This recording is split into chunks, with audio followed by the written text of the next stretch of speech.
Lo que vamos a hacer es leer algunos párrafos para poder fijar ciertos conceptos, ciertas nociones, y ustedes también en las preguntas nos ayuden a explorarlos y también a confrontarnos con nuestras propias ideas. En este sentido que tienen la ponencia para leerla entero si es posible, pero nosotros seleccionamos algunos aspectos. Recuerden que los dos ejes que a nosotros nos interesan explorar en este momento es qué hace de obstrucción en la formación de una fuerza social antagónica y cuáles son las fuentes de cierto abandono de la transformación social en alguna fuerza del campo del pueblo. Bueno, ¿querés? No sé, seguí porque Sí. tenés el micrófono. Bueno, primero nos interesa partir de nuestro punto de partida, es asumir cierto desarme intelectual, moral y político en el campo del pueblo. Esto es una tesis fuerte nuestra que tiene sus hitos históricos entre fines de los 70 y principios de los 80 en la región, en toda la región latinoamericana, pero en Argentina desde ya ponemos como hito 1976 o en Chile 1973. Pero digo, ese desarme intelectual, moral y político, nuestra intención en la producción de conocimiento es preocuparnos por problemas políticos y articularlos con una perspectiva científica. Desde ya nuestro método siempre está con la mirada y la teoría de Marx, pero intentando enlazar otras perspectivas teóricas. Bueno, nuestro punto de partida, desarme intelectual, es un modo también de confrontar con ustedes y tratar de encontrar las respuestas. Para esta época nosotros estamos explorando cómo caracterizar esta nueva ola en los cambios de gobierno en América Latina, y entonces nosotros estamos proponiendo como caracterización lo que Marx llama partido del orden. Cito a Marx: coalición formada por fracciones y facciones rivales de la clase apropiadora en su antagonismo ahora franco y manifiesto contra las clases productoras. La forma más adecuada de este gobierno es por acciones en una república parlamentaria. A partir de aquí nosotros planteamos que un partido del orden constituye un alineamiento político donde se refuerzan ciertos intereses de las fracciones dominantes. Digo, estoy hablando de fracciones dominantes en términos gramscianos, ¿no? Intereses de predominio económico. No solo, luego ahondaremos en la parte de la dirección, las cuestiones más ideológicas e intelectuales. Para esto nosotros hacemos una advertencia fuerte que consiste en ver a la hora de hacer los análisis, sobre todo en América Latina, en Argentina en particular, de distintas fracciones dominantes, de distintas fracciones financieras, lo útil que puede ser para un momento del análisis, pero también carece de una salida. Por ello les voy a comentar esto que escribimos. La aporía entre fracciones financieras, como contradicción que se anula a sí misma, puede colaborar en los análisis de coyuntura, pero es solo ante la emergencia, la existencia de una fuerza del campo del pueblo con una meta de liberación nacional y social, cuando estas luchas de arriba toman aspecto de las contradicciones internas del sistema aprovechadas desde abajo. En este sentido, una de las características del submovimiento de la hegemonía del capital financiero es su capacidad de destruir territorios sociales. Incluso hemos visto el extremo de destruir nacionalidades e incluso naciones enteras ante la posibilidad de realizar sus intereses, como se ha expuesto varios ejemplos en esta mesa. La imagen de un desierto ante el paso de este modo de formar poder lo podemos registrar en las luchas más adversas del campo del pueblo por defender su sola subsistencia, en los puntos más recónditos de cada país, en la soledad de la hegemonía del enemigo. Desde los intereses de la oligarquía financiera, la búsqueda de un contragolpe al más mínimo proyecto de independencia económica es muy certero. Los grados de alineamientos políticos por el momento precario de estos gobiernos de los últimos desplazamientos, aunque precarios, nosotros caracterizamos como una hegemonía rota a estos grupos dominantes que están dando sus mejores intentos para imponer su orden en la región. Digo, marco solamente por lo menos las dos nociones de esta primera parte, que es una gran introducción para algo más original de nuestros planteos, que es, bueno, la noción de partido del orden a estos movimientos dentro de la región latinoamericana, de reforzar ciertos intereses, pero a partir de cierta forma institucional. Y también la caracterización de hegemonía rota como modo de acercarse también no solo a la caracterización de los grupos dominantes, sino también para darle una imagen, para buscar un concepto a lo epocal. Bueno, una segunda parte del laburo tiene como título Los árboles y los bosques, obstáculos para el desarrollo de la epistemología de la lucha de clase. Digo, con este título parece muy complejo lo que queremos decir. Digo, el problema de las escalas a la hora de analizar las confrontaciones, que para nosotros es muy importante, digo, no solo registrar la realidad, sino también explicitarle desde dónde la estamos registrando. En ese sentido, que en las investigaciones de Sixo hay tres dimensiones del poder, digo, para operativizar cuando digo poder, ¿de qué le estoy hablando a ustedes? Nosotros en los estudios de enfrentamientos sociales, de un periodo extenso, digo, que hemos abordado, por lo menos usamos tres dimensiones del poder, que son unidad, alianza y enfrentamiento. Por unidad, nosotros ahí registramos las acciones y los modos también de conciencia de una clase social en relación consigo misma. De allí, unidad de clase. Alianza es en relación de una fracción o de una clase en relación a otra fracción o a otra clase. Suponte una acción del movimiento obrero, una huelga general, por ejemplo. Bueno, si logra entablar alianza con una fracción de burguesía local, con comerciantes, etcétera, etcétera. Y nuestra tercera dimensión es enfrentamiento.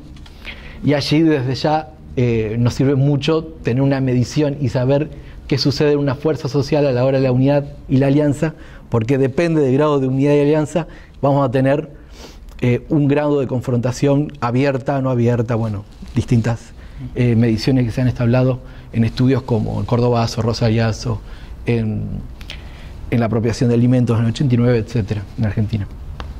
Bueno, pero a la hora nosotros de conversar con nuestra tradición, que es conversar también con nuestros instrumentos de medición, con nuestro instrumento de medición de la sociedad argentina, comprendemos que esas nociones hasta 1975 eran muy importantes porque había fuerzas sociales que existían, que estaban presentes, que podíamos medirla, pero luego, a partir de una derrota y de un desarme, digo en términos de Clausewitz sabemos muy bien que hay una distancia entre derrota y desarme. El desarme es la imposibilidad de pensar la dominación e incluso la imposibilidad de poder mediar a veces, ¿no? Es mucho más complejo. De allí que nosotros, a la hora de registrar las luchas del campo del pueblo, tuvimos que darle un valor negativo a estas tres grandes dimensiones de nuestros estudios, así que traducimos unidad en su dimensión negativa, en su contradimensión del poder como fractura, alianza con su lado negativo, que sería aislamiento, y después en lo que uno encuentra como en términos positivos enfrentamiento, encontramos estas cuestiones que queremos compartirle en esta ponencia, que tienen que ver con, por lo menos con dos grandes elementos que tienen que ver la disgregación en el campo del pueblo, esta separación de un todo a partes que se ha dado por lo menos desde los 80 a la actualidad, y otra parte muy importante que es lo que nos ocupa en particular en este trabajo, el abandono de los intelectuales de esas luchas, y cuando digo de esas luchas, el abandono de los intelectuales de la transformación social como idea o idea fuerza importante. En este sentido voy a decirle algunas proposiciones del trabajo. Solo la formación de fuerza social que articule nuevos espacios sociales abre una situación. Lo nuevo, en una relación de fuerza, hacia los reordenamientos desde la emergencia de lo subalterno. Digo, vuelvo a remarcar lo importante que para nosotros es lo nuevo, que tiene que ver con lo que se reordena, lo que sucede desde abajo. Y si la fuerza es desfavorable, y si la relación de fuerza es desfavorable, es un punto de partida. Nuestra mirada parte de una situación de desarme. Evaluar el tiempo social de la dominación, encontrar las zonas de resistencia. Hay que partir de un lugar, tener continuidad. Digo, no por asumir el desarme es quedar en la pasividad, sino todo lo opuesto. Asumir, dar un gesto para poder continuarlo. La crisis interna de hegemonía es el otro tiempo social, permanencia, cambio, donde se abre una nueva situación como posibilidad y realidad. Esto es muy importante para pensar, digo, no solo un sistema institucional, sino un sistema hegemónico. Digo, y los tiempos que tiene un sistema hegemónico, los tiempos del dominio, digo, no son tiempos cronológicos, son tiempos sociales, para decirlo en términos por ahí muy vulgares y rápidos, digo, por lo menos un tiempo social en términos de cambio y de permanencia. Eso entendemos nosotros por tiempo social para un sistema hegemónico.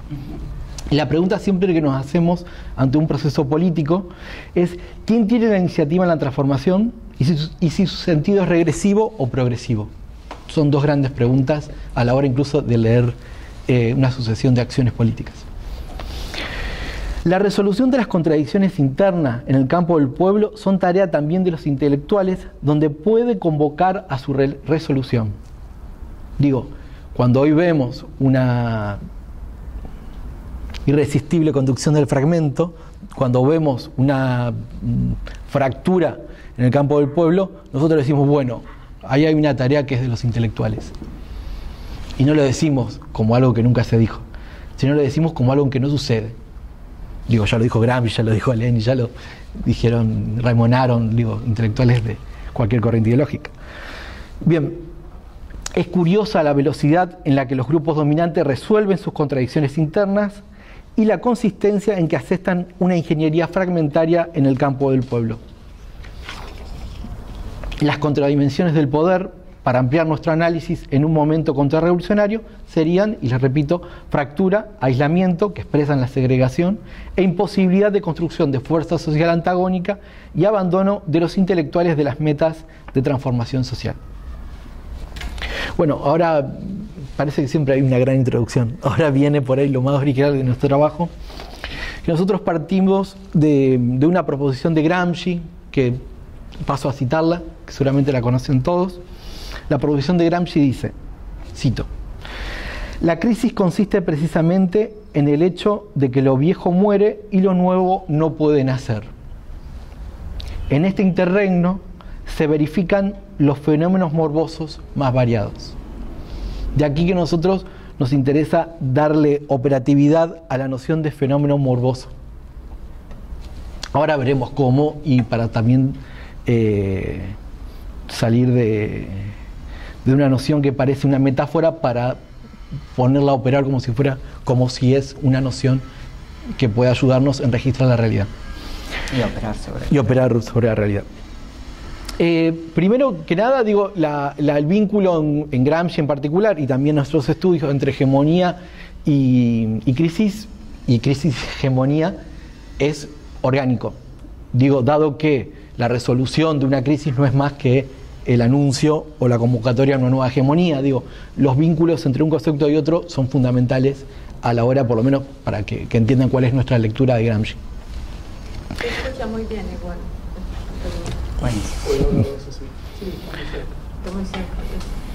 Bueno, continuando con algunas proposiciones para que ustedes vayan pensando con nosotros.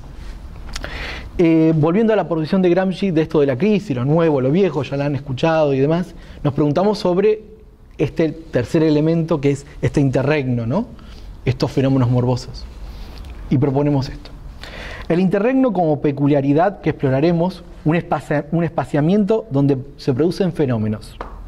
Al centrarnos en las pistas de aquello que muere, destruye, agota o se consume, no podemos dejar de explicitar el uso de Gramsci de espantar cualquier visión que tenga que ver con derrumbismo, catastrofismos, muy típico de algunas teorías políticas, ¿no? Como que el sistema se va a caer y ya está.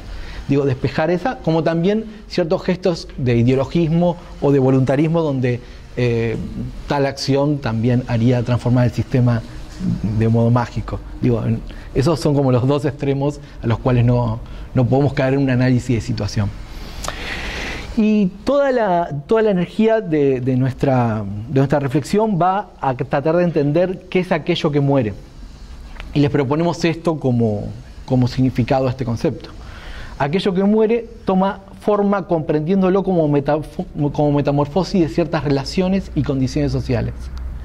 El punto que proponemos comprender es esta metamorfosis de lo viejo que muere, en las formas que dicha destrucción sucede. Ahí estamos entrando un poco en lo que queremos especialmente poniendo atención a cualquier residuo metafísico que se desvanecería, o una formación social o alguna relación social de modo mágico. Lo que nosotros decimos para entender fenómeno morboso es que el fenómeno morboso es la figura que sucede cuando algo muere. Digo, es una figura de la destrucción, es aquella identidad que brota de la destrucción. Digo, no por destruir algo, un sistema, una formación social, una relación social, queda nada. Más bien, lo que nosotros proponemos es ver y entender no un desvanecimiento de esto que sucede en algún espacio, en alguna realidad, que sería un modo metafísico de entenderlo, sino el fenómeno morboso como la forma que toma lo viejo que muere, la figura que produce lo viejo que muere. O sea, lo viejo que muere no como algo que... Porque la frase a veces se toma de una manera literal, y no es algo que desaparece, sino es algo que también te puede anclar, es algo que te pone un freno, porque uno queda atado a las formas anteriores de hacer determinadas cosas, prácticas, para llevar adelante, pero eso ya dejó de ser lo que era, con lo cual eso se convierte en una traba y en un obstáculo para seguir adelante. O sea, quedar atado a cuestiones que fueron y no te dejan avanzar. O sea, no desaparece y sí te ata y te complica la existencia para seguir para adelante. Bien, este apartado tiene como objetivo que quede claro por lo menos este contexto de significación, por lo menos. Sí, ahora con el fetichismo. Bueno, nuestro siguiente punto es localizar esta noción en un problema político, teórico y moral. Por ello el subtítulo que elegimos es Localización teórica, producción y reproducción de cuadros, lo concreto de lo abstracto. Lo que nosotros definimos en los anteriores apartados, tiene la carga histórica también y el modo de contextualizar la noción. Todos sabemos que existe cierto consenso entre el campo de las ciencias sociales en decir que hay una ruptura, hay un cambio en la etapa del capital entre fines de los 70 y principios de los 80, los intelectuales más variados lo dicen. Para nuestra conceptualización, nosotros vemos 1976 como para poner un hito en la historia argentina, como una ruptura de relaciones sociales. Para nosotros los procesos de ruptura de relaciones sociales, con eso estamos hablando de un ordenamiento de la sociedad. No es poco.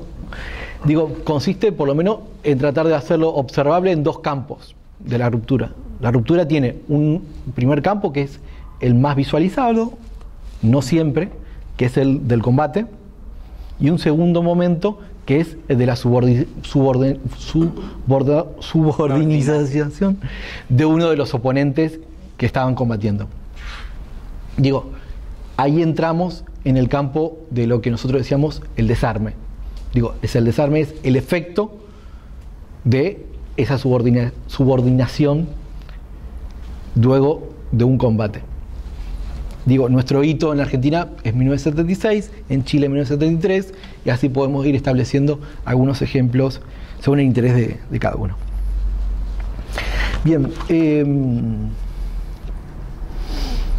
voy a pasar a quien fue nuestra maestra, Beba Balbé, y que fue uno de los puntos teóricos muy importantes para darle anclaje a esta noción. Paso a citar un texto de ella, que trata sobre el desenvolvimiento de la lucha de clases en Argentina.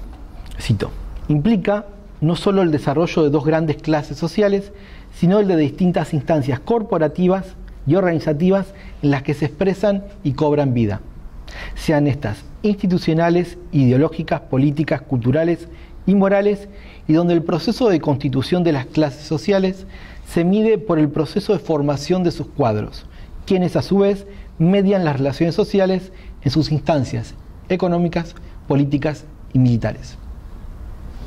En este sentido, nosotros cuando decimos cuadro político, cuadro teórico, cuadro intelectual, lo que estamos diciendo es, y nos está dando una foto de qué medición de fuerza tenemos. La producción y reproducción de cuadros constituye una medición fundamental en el ámbito del poder, donde la sociedad en acción es quien mide. Es en el proceso histórico que se mide.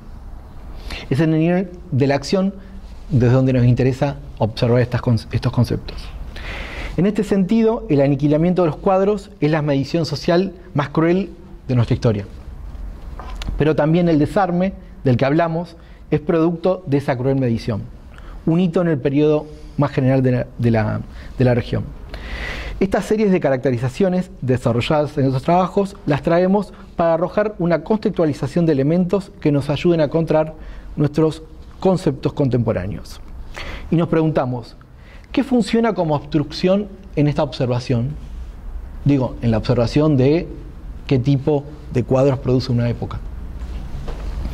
Y ahí retomamos otra proposición teórica del libro del 69 de Vega y Beatriz Balbé, donde nos da una punta muy importante. Paso a citarles también. El fetichismo de los cuerpos y de las cosas organizadas en instituciones corporativizadas, sean estas sindicatos o movilizaciones, se convierte en un obstáculo epistemológico en el proceso de conocimiento de la realidad. Fin de la cita. En este sentido, las instituciones corporativizadas expresan una situación de poder, desde la alianza de clases que la sostiene y en la relación de fuerza. En este sentido, digo, la relación de fuerza que tenemos es de ruptura de relaciones sociales, ¿se acuerdan? En tanto, predominio capital financiero. Dado que cualquier institución, digo, no es una institución que nace de la nada, sino es parte de esa situación de poder, de esa relación de fuerza en un momento dado. Y no lo que pasaremos a ver que es un fetichismo para nosotros. Digo, son producto de relaciones sociales, son producto de acciones sociales, no es algo en sí para sí.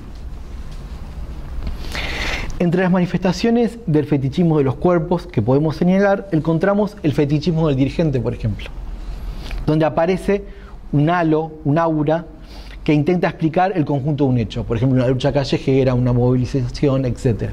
Digo, hay modos de entender un hecho social. Digo, a nosotros nos interesa hacernos ciertas preguntas que tienen que ver con qué relaciones sociales, qué proceso social produce ese hecho social, y no una justificación o un fetichismo de los cuerpos, decimos nosotros, donde un dirigente explicaría por qué se da a esa hora y con esa composición social. Digo, que aunque parezca muy extrema nuestro ejemplo, suele suceder en el ámbito periodístico. Bueno, explico un poco el tema del fetichismo de Marx, que todos seguramente ya lo han leído y han reconocido, pero nosotros para darle otra fijeza. Digo, el fetichismo sería connotar, fijar en un cuerpo, en una cosa, lo que es producto de relaciones sociales. Esto obstruye la observación de un proceso social donde se vinculan distintos grupos sociales con el resto del movimiento de la sociedad, del socium. Digo, a nosotros nos interesa también ver en un hecho social cómo ese grupo social que es participante, protagonista de un hecho, se vincula con el resto de la sociedad. Aunque no esté en la calle ese día, pero sí va a producir alineamientos por medios teóricos, por medios periodísticos, por X cantidad de modo. Digo, no es necesario que esté en la confrontación cuerpo a cuerpo para que no sea una confrontación. O al revés, porque lo aísla.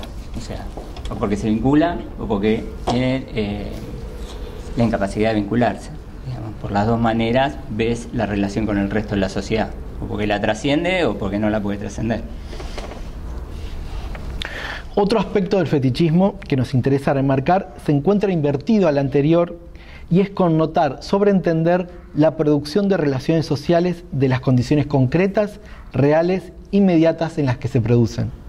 Esta instancia la llamamos osificación de las relaciones sociales y posibilita que existan lecturas inalterables, lecturas en las cuales, por ejemplo, un orden social es así, no se puede cambiar o no hay alternativa. Esto es muy importante para nosotros porque, digo, un cuadro más adelante vamos a ver que tiene que ver con alguien que pueda pensar, incluso con un grupo, obvio, qué política se da en tales condiciones concretas. Digo, no es sonso, digo, lo que decimos.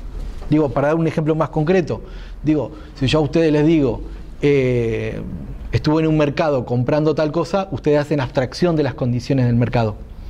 Pero si yo les digo, estoy en Jujuy, ustedes van a tener una imagen de en qué condiciones se da, y si yo les digo, estoy en la avenida Santa Fe, van a comprender en qué condiciones se da ese intercambio. Digo, abstraernos de las condiciones concretas, reales, inmediatas, es caer en una forma de fetichismo. Bueno, ¿para qué este rodeo? Para reintroducir el tema problema de los cuadros desde los señalamientos que obstruyen una mirada del proceso social.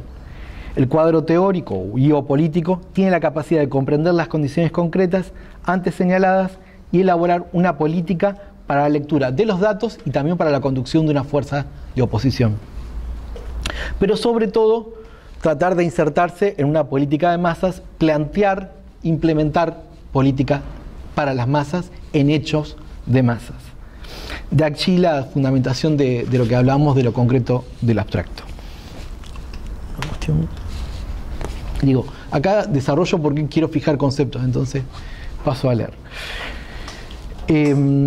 Por otro lado, al decir que el ser singular se singulariza socialmente, una frase que es un modo de interpretar algunas proposiciones de Marx, esa en la relación con la sociedad, con el socium, en la producción de relaciones sociales, lo que observamos hasta en la distancia sagrada. Este vínculo vamos a tomarlo en la peculiaridad de los cuadros políticos y o intelectuales. Digo, un cuadro político, digo, no por ver un cuadro político solo, no vemos una confrontación a veces.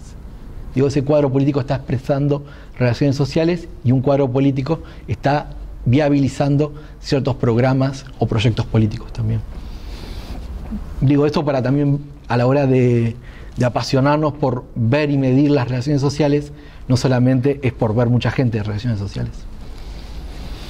Si es imposible juzgar a un individuo por lo que dice de sí, por la conciencia que tiene de sí, entonces es preciso registrar las condiciones de la vida material para analizarlo.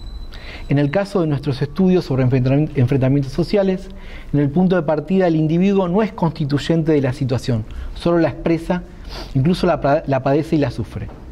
Nuestra entrada es por clase social, en tanto que esta constituye el estado teórico, la relación entre las clases, fuerzas sociales en pugna. Aquí es preciso una distancia heurística también a la hora de, cuando uno hace un análisis de situación para obtener un dato, cuando hace uno un análisis de situación para conducir una fuerza. Digo, una distinción significativa. La plasticidad de dar y recibir forma en las distintas escalas de registro, de individuo a clase social, tiene su contracara en aquel momento donde estas formas y sus personificaciones económicas y sociales abren y cierran un periodo histórico, donde nuestro observable en el enfrentamiento y la realidad son las fuerzas sociales en pugna. ¿Qué función ocupan los cuadros? Esta es una pregunta reiterativa. Las lecturas y tareas sobre las condiciones concretas en las que se desarrollan las relaciones sociales para la propia clase y respecto de otras clases. En este sentido, respecto a la unidad y al enfrentamiento como dimensiones del poder. Y también una clara distinción para ver la peculiaridad del capital financiero. Digo, en el capital financiero lo que tenemos es una fragmentación a la hora de entender las condiciones. Digo, en el capital financiero tenemos condiciones de vida, condiciones de trabajo, condiciones de contratación. El capital financiero fracciona y posibilita un proceso de diferenciación en el infinito, constantemente. A diferencia del capital industrial, que bueno, todos tenemos en la cabeza el modelo fordista y demás, que aúna y establece siempre escalas más fijas, ¿no? No sé si se entiende lo que estoy... Era más orgánico. Era más orgánico. Por algo veías capital constante que te apropió. Capital variable, o sea, todo formaba parte de una misma unidad, tenían el mismo objetivo, iban todos juntos.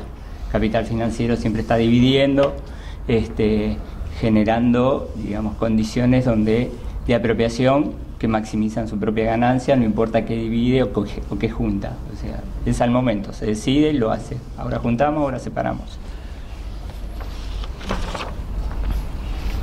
Bueno, para ir cerrando también, en relación a lo que dice Héctor, digo, esta era de la contrarrevolución, que es el capital financiero desde las luchas al campo del pueblo, que es establecer un punto de partida y darle continuidad, nosotros reflexionamos sobre el desarme. Se reproduce en el espacio de la imposibilidad, asumida o no asumida, de la formación de fuerza social antagónica, que utilizamos de indicador de la fortaleza de los grados de alineamientos políticos que logra la fuerza social dominante. Esta imposibilidad es el espacio de los fenómenos morbosos entre aquellas obstrucciones de una territorialidad propia. Digo, lo que estamos diciendo que la imposibilidad de conformar una fuerza social antagónica a nosotros es un dato, es una foto muy importante que nos dice el grado de dominio y también nuestra propia pobreza teórica e intelectual de no poder conformar los cuadros a otra situación. En este sentido, el fenómeno morboso es efecto del desarme intelectual, político y moral en las condiciones del campo del pueblo. No hay espacio abstracto o vacío en la construcción y destrucción de relaciones sociales. No hay un espacio en blanco. Digo, siempre en la construcción de lo social, alguien ocupa ese lugar. Sobre todo alguien dominante lo puede ocupar. La producción y reproducción de los cuadros es el ámbito donde hacemos observables los fenómenos morbosos y donde toman forma el abandono de la transformación social expresada en la acción y alineamientos políticos de las fracciones del campo del pueblo. A modo de finalizar el trabajo, nosotros optamos no por una consideración final o por una conclusión, sino con un nota bene, un nótese bien. Y ahí aportamos la paciencia del concepto. La paciencia del concepto nos permite a una fuerza de apertura para una mirada que evite las fracturas en las situaciones concretas de nuestras prácticas y teorías. Una mirada que construye socialmente, a veces sin un átomo de materialidad. Y la pregunta que nos hacemos es, ¿cómo evitar la confusión de reformas o políticas que son visualizadas como una victoria en el campo del pueblo? Un campo del pueblo en el cual participa una alianza de clases actualmente. ¿Cuándo es el logro de una estrategia de la burguesía para debilitarlo? Nosotros ahí retomamos una noción que es crisis del reformismo. La crisis del reformismo podemos visualizarla según su zona de desencadenantes desde un doble aspecto. Dos valores extremos tomamos. Sea producto o consecuencia del inicio de la estrategia proletaria, o sea producto de una crisis donde el que rompe esa relación social, ese orden social, tiene iniciativa desde abajo, digo, propio de una situación prerevolucionaria o revolucionaria, o de ascenso, como hemos visto en el periodo 60-70, pero también puede tener otro desencadenante, que a veces es simultáneo, no necesariamente, que tiene que ver con cuando lo que lo constituye a este desencadenante es un reordenamiento al interior de la clase capitalista que conmueve al conjunto de la burguesía, que tiene la capacidad de cambiar el sentido de la estrategia e ideología de la sociedad, pero también del conjunto de donde tiene dominio esa burguesía, que para nuestro ámbito es el Estado-Nación por el momento. Digo, establecemos dos desencadenantes, uno de arriba y otro de abajo. Eso es importante para saber quién tiene la iniciativa en un momento y qué uno tiene que esperar en sentido regresivo o progresivo a la hora de pensar una reforma o una política de gobierno. Retomando el tema del abandono de las metas de la transformación social y el tema de los cuadros. El abandono de las metas de transformación social por parte de los cuadros del campo del pueblo constituye a la iniciativa en la fuerza social dominante en la crisis del reformismo como una política que impone una barra, un límite, una frontera, una cláusula.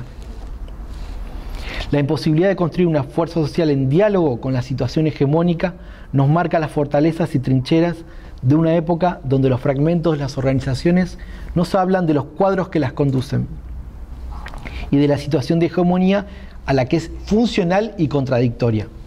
Digo, todos estos fragmentos de organizaciones del campo del pueblo también nos hablan de cierta funcionalidad a la hora de una hegemonía. Una hegemonía rota también es una hegemonía entre fragmentos sociales del campo del pueblo bajo un orden social de relaciones en los que los de arriba pueden vivir como viven. Desde otra estrategia, desde una fuerza social antagónica, la crisis del reformismo puede asumir el límite en el sentido del comienzo de algo, en el sentido de una frontera difusa donde establezca diálogos, nuevas alianzas con otras fracciones sociales que pueden estar dentro o fuera del sistema institucional. Digo, como una alternativa que proponemos a esta estrategia desde arriba. Digo, no solamente romper una dependencia con la estrategia de arriba, sino también ir produciendo sus propias alianzas. Una estrategia de poder que construya una territorialidad propia, o sea, sus propias unidades y sus propias alianzas, desde una recuperación original en la producción y reproducción de cuadros. Una recuperación después de las heridas, aniquilamiento, borramiento, abandono, sin espera mesiánica ni cicatrices interminables, sino en la plasticidad de la transformación. Y acá retomo la pregunta que tantas veces nos hemos hecho, ¿no? Sobre qué función tienen los cuadros políticos e intelectuales. Y no la vamos a responder todavía. Nos hacemos otra. Que consiste en, ¿puede dirigir el sujeto subalterno a otras situaciones de poder? No. Si antes no resuelve la producción y reproducción de cuadros, dirigentes, intelectuales, que es necesaria para una recuperación original de la iniciativa en la construcción de aquellas metas abandonadas de la transformación social. No alcanza, retomando la noción de fetichismo, la permanencia de estructuras que solo mantienen un esqueleto donde un conjunto de dirigentes, entre comillas, llenan sus grillas de una manera burocrática y liberal. Una recuperación de este tipo será percibida a través como un ataque del oponente, donde se vea que se discute algo más que el valor de la fuerza de trabajo y sus condiciones de vida. Y ahora sí, nos volvemos a hacer la pregunta: ¿qué función cumple un cuadro? Y tenemos dos respuestas. Una, como mediación de una relación social entre un grupo social y el resto del movimiento de la sociedad, con capacidad de desarrollar y orientar una estrategia de poder, y otra, es un pasador de una situación a otra que se convierte en historia. Ángel.